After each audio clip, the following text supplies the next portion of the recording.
आवाज की दुनिया के दोस्तों, कैसे हैं आप लोग। मैं उम्मीद करता हूं आप लोग अच्छे होंगे और अपनी जिंदगी का निर्वहन बड़ी खूबसूरती के साथ कर रहे होंगे। आज हम बात करेंगे रेखा के बारे में, और रेखा के उन दिनों की बात जब रेखा इस फिल्म इंडस्ट्री में एक नया चेहरा नहीं रह पाई थी, बल्कि उनकी कुछ फिल्में आ चुकी थी। जैसे नवीन निश्चल के साथ में उनकी एक फिल्म आई थी सावन भादो, जिसको करने के बाद में रेखा लाइमलाइट में आ चुकी थी। और वो एक फिल्म ऐसी थी कि जो रेखा की एक प्रतिभा को लोग मानने लग गए थे, समझने लगे थे। हालांकि रेखा जो है वो बहुत छोटी सी उम्र से फिल्मों में काम करने लगी थी, और जैसा कि मैंने आपको बताया कि पारिवारिक जो मजबूरियां थी वो इसके पीछे सबसे बड़ा कारण थी। रेखा बहुत जल्दी इंडस्ट्री में पॉपुलर हो गई। वो एक समय पर लगभग 25 फिल्में कर रही थी, और ये अपने आप में कोई रिकॉर्ड से कम नहीं था। डबल शिफ्ट में काम करना और उसके अलावा बहुत सारे रोल्स में घिरे रहना। तो रेखा का जो समय था वो इस समय ऐसा था कि कोई भी फिल्म उनके पास आती थी तो वो मना नहीं करती थी। और इसी कारण से आपने देखा होगा कि रेखा का शुरू में कलेक्शन ऑफ फिल्म्स तो बहुत ज्यादा है, लेकिन सिलेक्शन ऑफ फिल्म्स रेखा के पास नहीं था। क्योंकि सिलेक्शन ऑफ फिल्म्स हम तब करते हैं, मतलब सिलेक्शन हम तब कर पाते हैं जब हमारा कोई इंडस्ट्री में एक अच्छा मुकाम हो जाता है। शुरू में कुछ लोगों के लिए काम करना ही प्रायोरिटी होती है। काम मतलब पसंद नापसंद उनके हाथ में नहीं होता। जो उनको काम जैसा भी मिलता है वो वैसा ही काम स्वीकार करते हैं और उसको करते चले जाते हैं। और ये चीजें उन लोगों के साथ में ज्यादा होती है जिनके ऊपर अपने परिवार को पालने की, उसकी देखरेख की पूरी जिम्मेदारी होती है। जैसा कि मैं अपने पिछले अध्याय में बता चुका हूं कि रेखा घर में वो एक इंसान थी जो कि पूरे परिवार का गुजर बसर, उनका खर्चा, उनका किराया, मतलब सब चीजें रेखा को ही संभालनी होती थी। परिवार में करीब 6-7 लोग थे, तो वहां मदर की भी यानी मम्मी की भी अपनी देखभाल करनी होती थी। और हर तरह से अगर रेखा घर नहीं होती है तो समझ लीजिए वो 5-6 लोगों का जो परिवार है वो भगवान ही मालिक था उस परिवार का, कि वो परिवार किस तरीके से अपनी जिंदगी को जीता। यानी जहां पर परिवार के लिए जिंदगी जीना ही दूभर हो जाए, वो स्थितियां बहुत ज्यादा हृदय विदारक होती हैं। तो रेखा इन सारी बातों को, इन सारी जिम्मेदारियों को समझते हुए जो फिल्म उनको जैसी भी मिलती थी, रेखा कभी भी किसी भी फिल्म के लिए मना नहीं करती थी। प्रेमेंद्र के साथ साज और सनम, ये फिल्म आपने कभी देखी भी नहीं होगी, जो कि 1971 में आई थी। ना आपने ये जो हीरो है इनका कभी नाम सुना होगा, इन एक्टर का। और संजय खान के साथ हसीनों का देवता, वो भी 1971 में आई। विनोद खन्ना और विनोद मेहरा के साथ में एक फिल्म आई थी ऐलान, ये भी 1971 में आई थी। यहां से इनकी जो पहचान है वो धीरे धीरे करके बनती जा रही थी। देखिए, फिल्म बनाना एक बड़ी बात होती है, फिल्म का हिट होना, कई बार ऐसी फिल्में भी हिट हो जाती हैं जिनसे कोई उम्मीद नहीं होती है, जिनकी कोई स्टोरी में भी दम नहीं होता है, उसके बावजूद भी वो फिल्में हिट हो जाती हैं। लेकिन यहाँ आप देख पा रहे होंगे कि जब इंसान कोई काम करता है तो इस तरह से वो उसकी लोगों के बीच में एक पकड़ बनती है, उसकी जान पहचान बनती है। और ये काम को चलाए रखने के लिए ये स्थिति बहुत ज्यादा फायदेमंद होती है। तो ये चीज रेखा के साथ चल रही थी।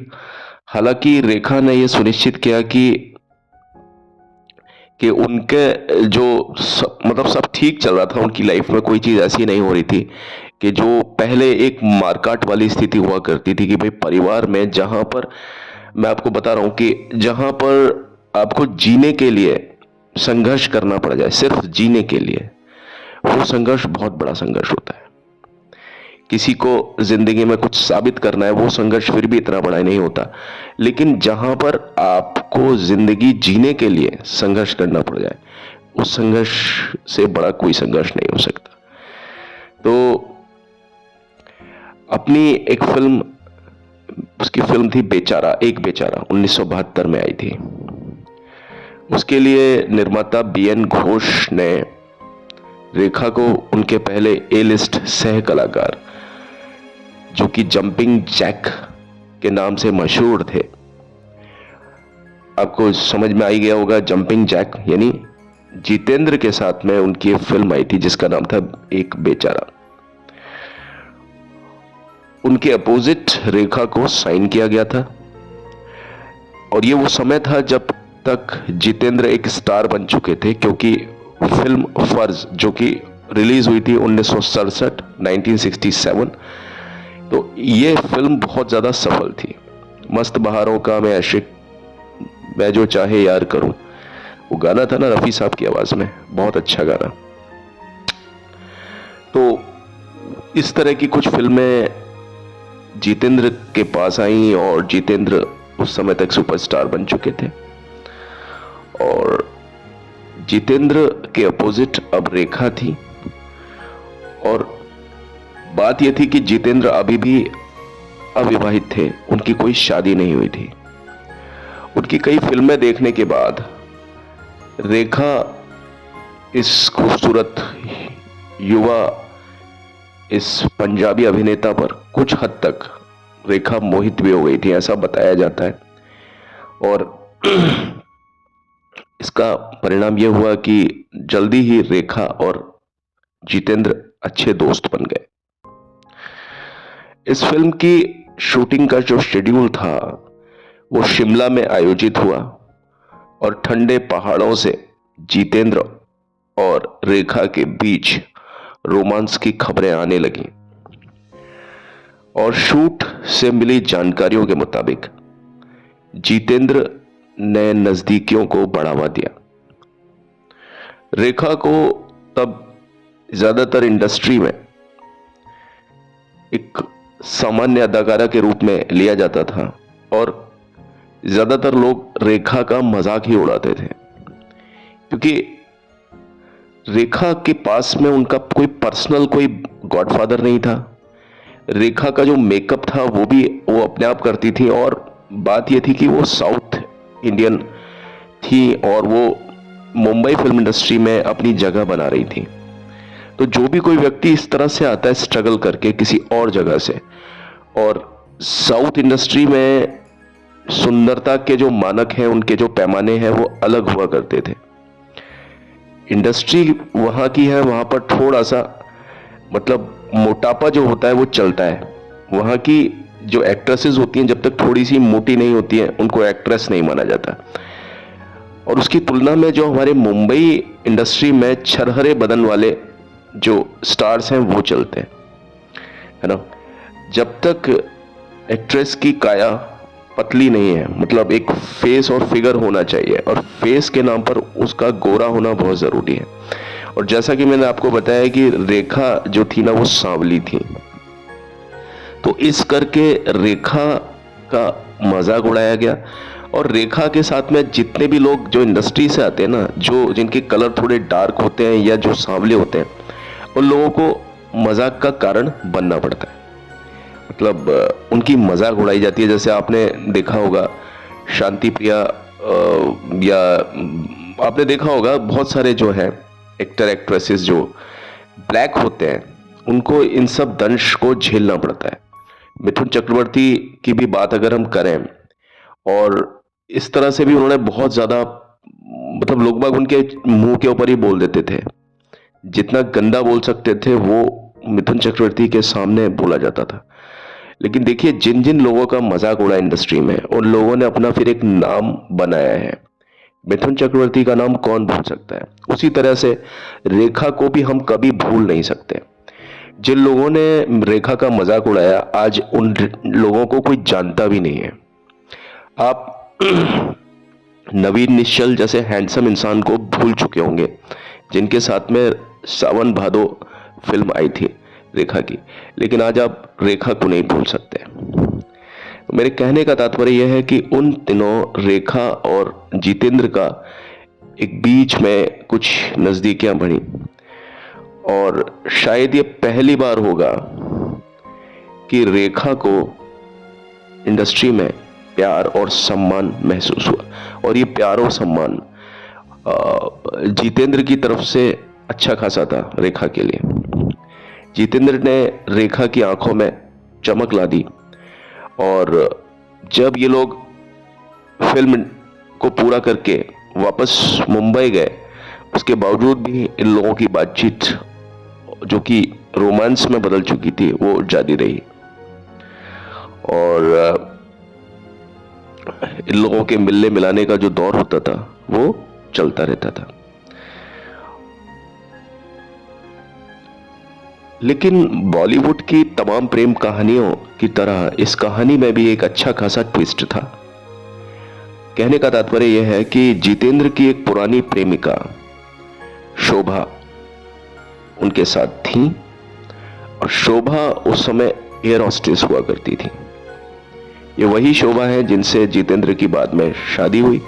और अब देखिए, ये एक कहानी अलग से चल रही थी जितेंद्र के साथ में, और यही बात रेखा और उनके बीच, यानी रेखा और जितेंद्र के बीच यह एक कारण था जो कि कई बार झगड़ों के का मतलब एक सबब, उसका एक परिणाम बन जाया करता था। क्योंकि जितेंद्र किसी भी कीमत पर शोभा को छोड़ने के लिए तैयार नहीं थे। काफी दुख और पीड़ा झेलने के बाद रेखा को इस बात का एहसास हुआ कि यह रिश्ता जितेंद्र के लिए टाइम पास से ज्यादा कुछ भी नहीं था। एक फिल्म आई थी इन दोनों की, उसका नाम था अनोखी अदा। आपने देखी भी होगी, अक्सर टेलीविजन पर आती है वो, अलग अलग चैनल्स पर। अनोखी अदा की शूटिंग के दौरान रेखा और जितेंद्र के रिश्तों के मध्य मतलब एक जो इनका प्रेम था वो जितना जल्दी ऊंचा गया उतना ही नीचे ढलान पर भी आया। तो इस फिल्म की शूटिंग के दौरान इनके रिश्तों में एक दरार आई, और वो दरार बहुत ज्यादा, मतलब लोगों ने उस बात को बहुत अच्छे तरीके से महसूस किया कि इनके बीच में जितना अच्छा प्रेम था उतना ही ये ढलान पर बात चले गई, और अक्सर लड़ाई झगड़ा की नौबत भी आ जाती थी। रेखा और जितेंद्र दूसरों के सामने भी कई बार इस फिल्म में झगड़ लिया करते थे। फिर एक दिन फिल्म के सेट पर, जहां कई जूनियर कलाकार भी मौजूद थे, जितेंद्र ने अपने जो उनके जो साथ में जो लोग हुआ करते थे, जिनको हम चमचा बोलते हैं, तो उन लोगों से कुछ ऐसी बात कही जिससे जितेंद्र के दिल में रेखा के बारे में जो सच्चाई होती है वो सामने आ गई। रेखा ने जितेंद्र की उस बात को सुन ली, जो कि जितेंद्र ने अपने जो जूनियर्स के बीच में रेखा के बारे में कुछ कह रहे थे, और जाहिर सी बात है कोई अच्छी बात तो कह नहीं रहे होंगे। उन बातों को सुन करके रेखा की आंख में बताया जाता है कि आंसू आ गए। और ये मैं अपनी तरफ से नहीं बोलता हूं कोई भी बात, ये उस समय के जितने मैगजीन्स हैं उनमें ये बातें प्रदर्शित हुआ करती थी। अगर आप भी उन मैगजीन्स को खंगालेंगे या कुछ किताबें वगैरह अगर आप इनसे रिलेटेड पढ़ेंगे तो आपको ये सारी चीजें खुद भी सुनने को मिल जाएंगी। मैं वास्तव में अपनी तरफ से एक भी चीज नहीं मिलाता हूं, ये आप विश्वास मानिए। तो इन बातों से रेखा की, बताते हैं, आंख में आंसू आ गए और वो अपने मेकअप रूम में भाग गई और फूट फूट करके रोने लग गई। और ये एक अकेला एक कारण नहीं था, ये सबसे बड़ा एक कारण था। जहां आप समझें कि जितेंद्र दो दो लड़कियों को एक साथ डेट कर रहे हैं और वो रेखा को साइड में ले रहे हैं और शोभा के साथ में अपनी बातचीत को बंद नहीं कर रहे हैं, और रेखा जब उनसे इस बात के लिए बोल रही हैं तो भी वो उनको सीरियसली ले ही नहीं रहे हैं। तो यहां पर आप समझें कि बातचीत का बंद हो जाना तो बहुत आम सी बात है। तो यही इन दोनों के बीच हुआ कि रेखा और जितेंद्र के बीच की जितनी भी बातचीत होती है वो सारी बंद हो गई। कई फिल्मों में ऐसा हुआ है कि हमने देखा है कि अक्सर कलाकारों के बीच में वास्तविक जिंदगी में बातचीत बंद होती है, लेकिन उसके बावजूद भी जैसे ही कैमरा चालू होता है कलाकार इतनी अच्छी एक्टिंग करते हैं कि आपको लगता ही नहीं है कि इनके बीच में उस समय वास्तव में बातचीत बंद थी और उसके पीछे बहुत ज्यादा विध्वंसकारी कारण हो चुके थे। जैसा मैंने आपको बताया कि अमिताभ बच्चन और शत्रुघ्न सिन्हा साहब में कई फिल्मों के बीच में, जैसे एक फिल्म आई थी उनकी काला पत्थर जब अपने एक एपिसोड में जब मैंने काला पत्थर को जब लिया था तो उस पूरी फिल्म में अमिताभ और शत्रुघ्न सिन्हा के बीच में किसी भी तरह की कोई बातचीत नहीं थी और बहुत जबरदस्त दरार आ चुकी थी। लेकिन आपने उनके जब फिल्म में शॉट्स को देखा होगा तो आपको लगा ही नहीं होगा कि इनके बीच में कहीं कुछ इस तरह की बातें रही। वो हमने देखा उस फिल्म में, दोस्ताना में भी यही था उनके साथ, शान में भी यही था। लेकिन ये प्रोफेशनल जो लोग होते हैं ना, ये इसीलिए हम इनको महान लोग कहते हैं कि ये अपने काम में इतने ज़्यादा माहिर होते हैं, अपने काम में इतने ज़्यादा डूबे होते हैं कि आप इनकी शख्सियत का अंदाज़ा नहीं लगा सकते। ठीक है, तो यही चीज़ इन दोनों के बीच में भी हुई कि अनोखी अदा जो फिल्म थी बमुश्किल पूरी हुई, क्योंकि जब दोनों के बीच में इस तरह की कोई बात हो जाए, और आप समझिए कि इन दोनों के जो सीन होंगे वो कितने ज्यादा होंगे आपस में।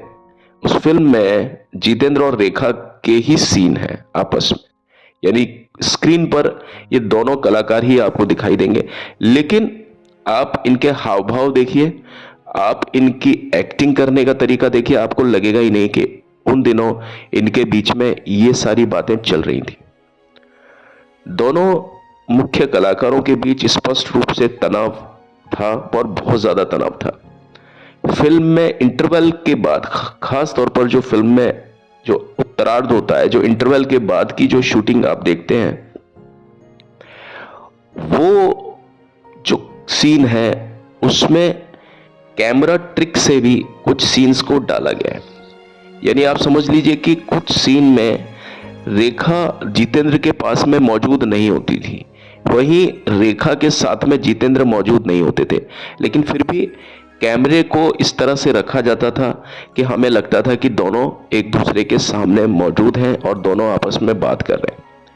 क्योंकि जब जितेंद्र मौजूद होते थे तो उस समय रेखा के डुप्लीकेट को लगाया जाता था और रेखा को पीछे से दिखाया जाता था, और ठीक उसी तरीके से जब रेखा को दिखाया जाता था सामने से, तो उस समय जो मेल कलाकार होता था, जो वो वास्तव में जितेंद्र होते ही नहीं थे, उस समय कोई दूसरा ही व्यक्ति होता था जिसको पीछे से दिखाया जाता था। ये सीन भी हो चुका है, मतलब बात इतनी ज्यादा आगे बढ़ चुकी थी और कुछ सीन्स में आना बहुत ज्यादा जरूरी था दोनों का। तो जब कैमरा बंद होता था जैसे ही, तो वैसे ही रेखा और जितेंद्र दोनों अजनबी होने का नाटक करते हुए एक दूसरे से नजरें चुरा करके अपनी अपनी जगह पर जाकर के बैठ जाते थे। बाद में एक इंटरव्यू में रेखा ने कड़वाहट के साथ में उन दिनों को याद किया, और जाहिर सी बात है जब आपके साथ में ऐसी चीज होती है तो आप उनको कड़वाहट के अलावा और किसी तरीके से याद कर भी नहीं सकते, क्योंकि रेखा ने जिस किसी इंसान से प्रेम किया बहुत टूट के किया, मतलब उन्होंने बनावट कभी किसी चीज में नहीं रखी, जो बात थी वो बोली, खुल के अंदाज में सभी के सामने बोली, और जब प्रेम किया तो उसको छुपाया भी नहीं। एक बार नहीं, जितनी बार भी उनको प्रेम हुआ उन्होंने कभी अपनी बात को, दो बातें नहीं बोली, उन्होंने हमेशा जो थी मन में थी वो बात बोली, और उस चीज के पीछे उन्होंने उसका एक वाजिब कारण भी बताया। स्पष्टीकरण नहीं था, वो एक नेचुरलिटी थी। तो रेखा ने उन दिनों को याद करते हुए बताया कि मैं जितेंद्र से नफरत करती हूं, जिसने प्यार, रोमांस और शादी के मेरे बचपन के आदर्शों को नष्ट कर दिया। देखिए, किसी भी इंसान को गलत करने में किसी और इंसान का हाथ होता है, और अक्सर वो इंसान जो कि खेलता है आपके साथ में वो बच जाता है इन सब चीज़ों से। लेकिन जिसकी भावनाओं को ठेस पहुंचती है ना, उसमें फिर कुछ चेंजेस भी हो जाते हैं।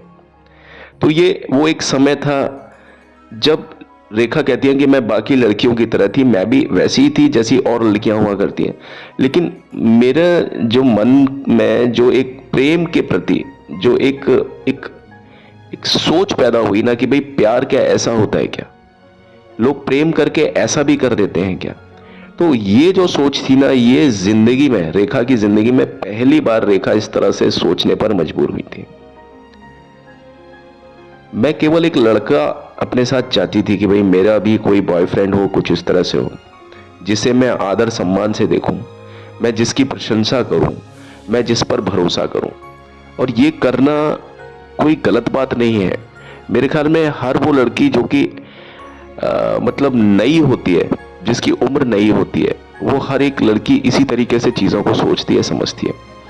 लेकिन अगर इस तरह की चीज़ें हर एक लड़की के साथ हो तो मैं कहता हूं कि ये कोई अच्छी बात है क्या?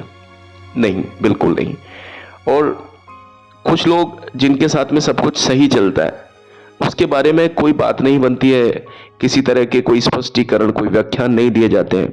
लेकिन रेखा के साथ में जो भी कोई चीज़ हुई, वो मीडिया का एक हिस्सा बन गई। कोई भी चीज़ उनकी पर्सनल नहीं रह पाई अपनी ज़िंदगी में। रेखा कहती है कि मैंने जितेंद्र पर भरोसा किया। उस समय मुझे शादी या किसी चीज़ की लालसा बिल्कुल भी नहीं थी। बस मैं जितेंद्र का साथ चाहती थी। बस मैं यही चाहती थी कि वो मेरे प्रति निष्पक्ष रहें, न्यूट्रल रहें। वो मुझे ज़्यादा फेवर ना करें, लेकिन मेरे साथ खेलें भी ना। और इस रिश्ते में जितना भी वो मुझे दे सकते हैं उतना तो दें कम से कम। वेल, ये एक मैंने आपको एक बात बताई कि भाई किस तरह से रेखा की जो जिंदगी थी उसमें पहली बार रेखा को किसी इंसान से प्रेम हुआ। वो प्रेम कोई डायरेक्ट प्रेम नहीं था। धीरे धीरे करके जब आप एक अपनी पसंद तय करते हैं और वो आपका पसंद का व्यक्ति जब आपके साथ में उसकी सिटिंग ज्यादा होती है और वो व्यक्ति अच्छा भी होता है, अच्छा महसूस कराता है, आपको दिखाता है, लेकिन कुछ समय के बाद में आपको ये मालूम चलता है कि वो सिर्फ एक बातें थी, उसके अलावा कुछ भी नहीं था। धरातल पर उन बातों का कोई अस्तित्व था नहीं। और जब आपसे दो में से किसी एक को चुनने को कहा जाता है तो आप वहां असमंजस में पड़ जाते हैं। तो जब ये सारी चीजें होती है ना, तो एक रेखा जैसी लड़की भी पैदा होती है। रेखा की सोच इस जगह से थोड़ा सा होता है ना कि एक आदमी की जिंदगी में अगर सब कुछ ठीक चलता है, बड़ी से बड़ी चीजें उसकी जिंदगी में आती हैं, लेकिन वो एक सामान्य स्तर पर जब वो हल होती रहती है ना, तो उस इंसान की शख्सियत पर कोई प्रभाव नहीं पड़ता। और जब इस तरह की चीजें क्रम से होती चली जाती हैं, कभी किसी के साथ कभी किसी के साथ, तो वो दिक्कतें उस व्यक्ति की जिंदगी पर बहुत ज्यादा आती हैं।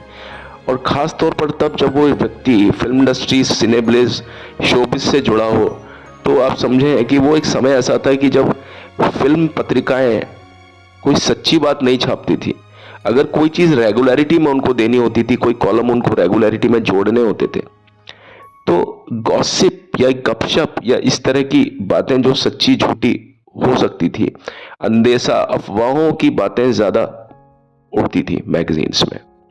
उसके लिए रेखा एक बहुत बड़ा एक सोर्स थी उन सभी मैगजीन्स के लिए।